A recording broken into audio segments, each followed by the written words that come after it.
பண்ணணும்ன்றது என்னமா டேமேஜ் பண்ணணும், அவரா நானான்னு பாத்துறேன், அவரா பிரபாகரனா இல்ல. அவரு என்ன சொல்லியிருக்கிறாருன்னா, பெரியார் ஒழிகன்றது என்னோட கோட்பாடு இல்ல, பிரபாகரன் வாழ்கன்றத என்ன கோட்பாடு. ஆனா ஒவ்வொரு விஷயங்களும் சொல்லும் போது, ஃபார் எக்ஸாம்பிள் ரிப்போர்ட்டர் சைட்லயே வரேன்னு, ஒரு ஜேர்னலிஸ்ட் வந்து கேள்வி கேட்பாங்க.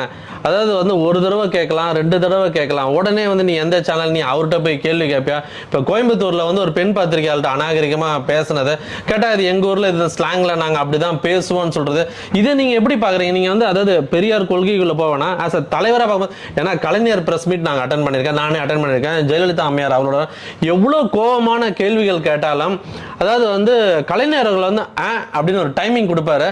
ஆனா அது கோவப்படாம முகத்துல எங்கேயுமே காட்டாம பதில் சொல்லுவார்.